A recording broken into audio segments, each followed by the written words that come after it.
Bonjour, bienvenue dans ce nouvel épisode de News en recherche en santé au travail pour cette semaine 40 2017. Je suis professeur Alexis Descata, vous connaissez mes affiliations maintenant. Cette semaine, 685 articles ont traité directement ou indirectement des sujets qui nous intéressent et j'ai sélectionné aujourd'hui un article du Journal of Occupational Environmental Medicine portant sur effectivement les atteintes auditives dans le chantier naval. Alors cette étude m'a intéressé parce que elle s'est intéressée en plus des effets combinés, bruit et solvants et métaux, enfin certains solvants et certains métaux, solvants toluène xylène, métaux plomb, cadmium, arsenic, que l'on peut retrouver dans les chantiers navals. On a pris un grand échantillon de 1266 salariés de l'armée américaine dans un chantier naval. Alors, c'est un échantillon qui est très sélectionné, comme ils le disent très bien, parce qu'ils ont nécessité d'avoir effectivement des personnes qui étaient exposées pendant plus de 5 ans, pour lesquelles il y avait un bon radiogramme, une exposition à peu près correcte, et finalement, en fait, sur le grand nombre possible de personnes, il n'y en a que 1966 qui ont pu être inclus. Ils ont tous été exposés au bruit, et en fonction de leur exposition, d'une part aux métaux et aux solvants, et plusieurs classes de catégories ont été faites. Et l'exposition de référence, qui était donc exposition forte au bruit, mais faible exposition aux solvants et faible exposition aux métaux, ils ont pu remarquer que les catégories fortement exposées aux métaux et aux solvants, notamment les soudeurs, les travailleurs de bois, avaient une diminution plus importante et une diminution plus importante de l'atteinte auditive. Donc, bon,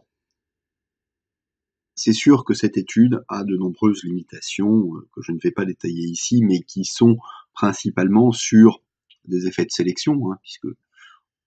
n'importe qui n'est pas à la marine américaine, à qui on ne fait pas des audiogrammes, etc., etc. Deuxièmement, des effets de classement, c'est comment ont été mesurées les expositions. Il y a beaucoup de choses à dire sur ce qui a été présenté, et puis il y a de nombreux facteurs qui sont des facteurs potentiels de confusion qui ne sont pas pris en compte. Néanmoins, cette étude m'intéresse beaucoup parce qu'elle illustre quelque chose, même si c'est plus une illustration avec ce niveau de preuve,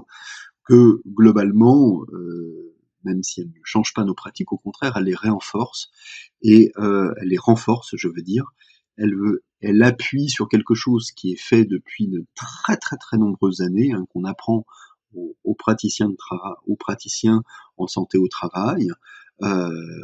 par justement nos pairs qui ont cette expérience et ce savoir-faire de la santé au travail à la française, de dire que les risques ne doivent pas se prendre un par un, mais de manière globale, car il peut y avoir, et c'est une illustration des faits conjoints, des faits combinés, que certains épidémiologistes, quand on a un niveau de puissance suffisante, appellent des effets d'interaction, fait que il est très important de les prendre de manière un petit peu globale, et que la gestion des risques, c'est pas quelque chose danger par danger, mais c'est une gestion globale des risques. Et donc, le but simplement était de vous montrer que globalement les chercheurs américains redécouvrent des choses que nous connaissons depuis des décennies. Voilà. Eh bien, écoutez, à la semaine prochaine pour un nouvel épisode. Je vous rappelle les principes et les limites sur cette diapositive, que vous pouvez revoir également sur le premier épisode, qui reprend et qui détaille un petit peu ces choses. Bonne journée, au revoir.